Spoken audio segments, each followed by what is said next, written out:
and an armed conflict, which, depending on where you sit and where you stand, is a great thing or a horrible thing. What do you think is, what are the odds that this is going to erupt into full-scale force-on-force violence? Around what day of the year is that going to happen, and who's going to win? Well, I mean, whether it's a good thing or a bad thing, it's a real thing. It's a real thing. It's a fact on the ground right now, and the communities, the protest communities, basically look at the Free Syrian Army in very idealized terms, and they look to the defectors as more credible leaders even than the political opposition, because the defectors are right there, standing with the people and trying to protect them. So, in fact, they are emerging as major figures, all of these defectors. And but at the same time, the story of the Free Syrian Army is not about army defectors, but about local recruits. And it's not only the Free Syrian Army that's out there. You have to really understand what the Free Syrian Army is.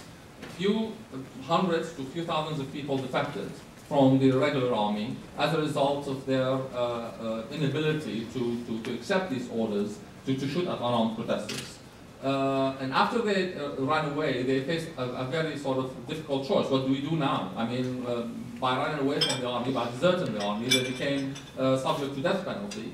And now they had a choice, either to sort of disappear into the local population or to take up arms and defend the communities that hosted them, which is what they ended up doing.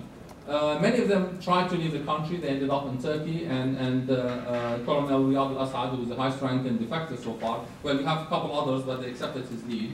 You know, he formed the Free Syrian Army as a project. He put a structure for it. He invited people, defectors, in Damascus to join this division, in sort of Homs to join that division, and so on.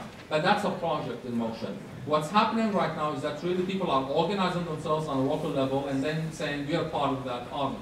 But not all of them are doing so. And that's really the danger of the situation, is that this is why the possibility of this whole thing devolving into a civil strife down the road, if the Free Syrian Army is not supported and is not actually made the go-to entity, and encouraged to include all of these armed emerging groups under its wing, the situation could go out of control. Right now, these groups are still small.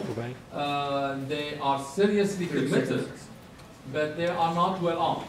So they need arms. They need the structure of the Free Syrian Army. They need to be embraced by the international community and feel that they are at least getting some kind of support from them. Otherwise, they're going to be on their own, and on their own, they'll be more and more radicalized, and they'll be harder to control down the road. But the situation will devolve into a civil strife if there is no proactive engagement by the international community, I would say by the end of January. End of January. Mark it on your calendars. Thank you. That's what we're going for. Andrew, you talk to the administration officials a lot. Give us the